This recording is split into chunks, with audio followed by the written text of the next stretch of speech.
भट्ट जी कथा सुनाते हैं। गुरु भट्ट जी यहाँ कथा सुनाते हैं। तो इस प्रकार अब यहाँ भट्ट जी के साथ में श्रवण करने के लिए उन्होंने तय की कि मैं भी उनके साथ रहकर भागवत की श्रवण करूं।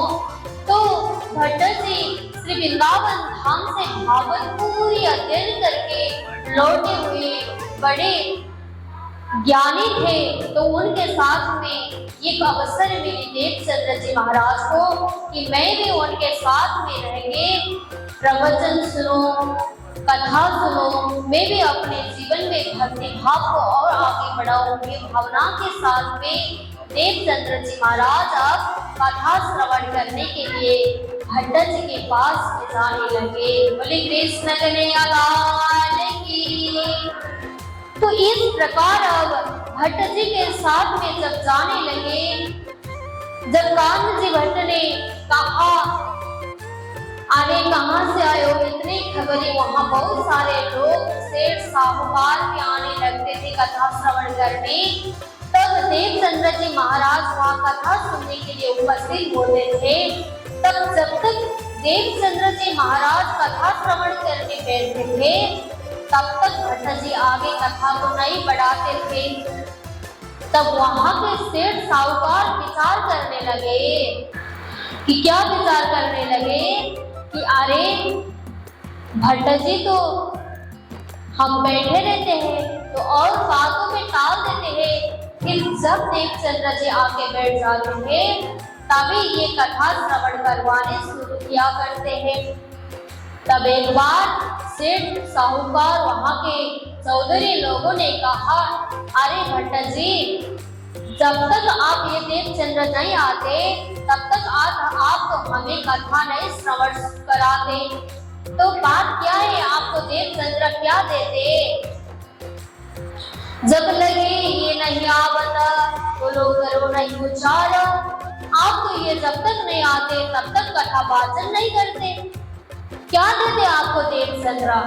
तब भट्ट जी ने कहा हमें क्या मिलेगा?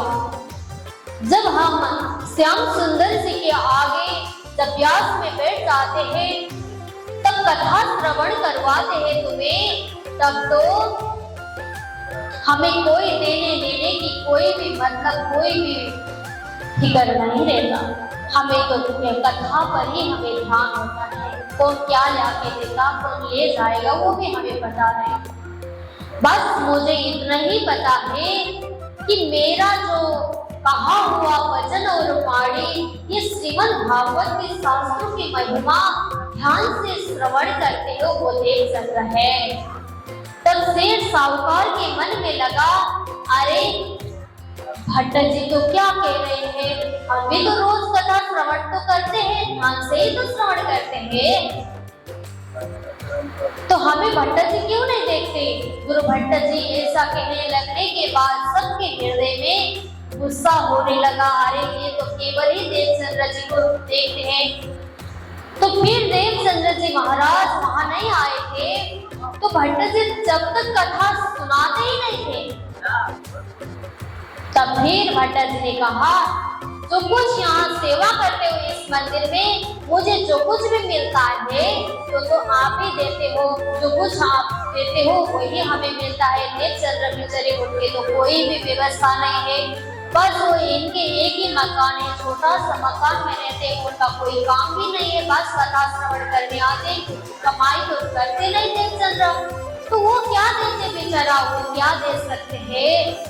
तो इस प्रकार भट्ट जी ने उन सब के वचन टाल दिए। तब उनके मन में तो लगा अरे भट्ट जी इतना हमसे भेदभाव रखते हैं।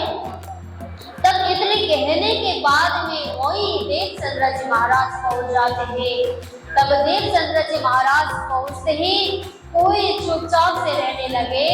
तब देवचंद्र जी महाराज आगे बैठ जाते थे, एक आसन में निष्ठा पूर्वक बैठकर कथा को श्रवण किया करते थे। तब भट्ट जी ने सबके सामने पूछा गया अरे सुनिए मैं आपको एक बात पूछ रहा हूं, तो कल का प्रसंग कहाँ हमें बता सकते हो? तो सब एक दूसरे की चेहरा देखने लगे, बोले कृष्ण कन्हैया लाल की, धाम के भले की। जब एक दूसरे के चेहरा देखने लगे तब देवचंद्र जी महाराज किसी की चेहरा देखे बिना स्कंद पूरी भट्ट जी के साथ में वाचन किए कि गुरु जी आपने यहाँ पहुंच गए, कल का प्रसंग यहाँ तक था। तो सबके अंदर जलन होने लगा। अगर कोई किसी ने निंदा कर रहे तो उन्होंने आगे बढ़ जाते तो कितना गुस्सा आता होगा ना।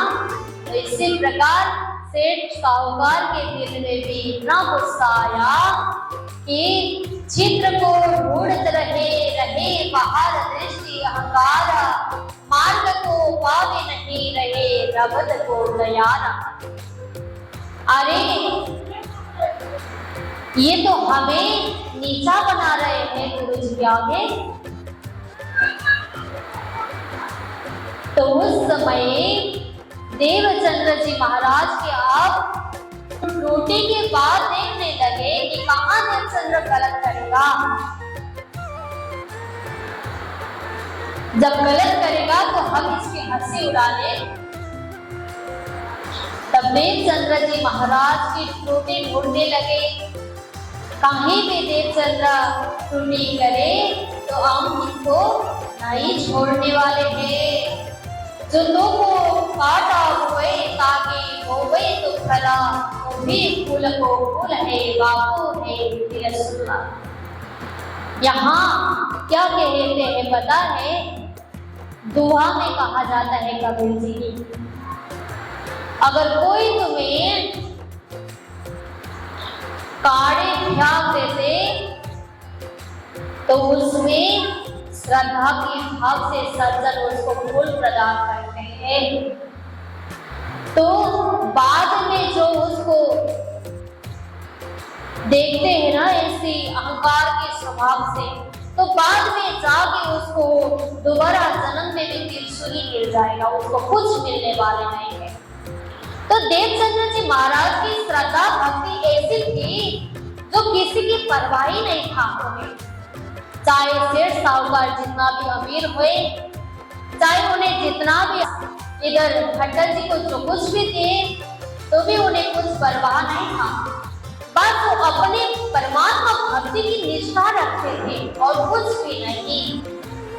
संसार के लोग मर्यादा को भी नहीं देखते थे, लाज भी नहीं रखते थे। अगर हम भट्टर जी के साथ के आगे जाके बैठ जाओ तो कथा श्रवण करो, उसमें भी उनको शर्म नहीं आता था।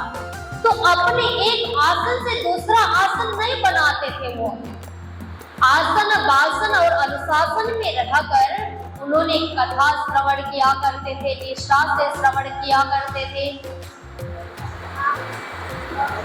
कोई देत कसला तुमको तुम भर चाहिए, दिल सरत धाम की छोड़ियो सूरत पीछे जाओ जिना महामति प्रहलाद जी कहते हैं। कोई किसी ने अगर आपको दर्द पहुंचाए फिर भी आप उनकी भलाई क्यों ना सोचे, भला सोचते रहिएगा।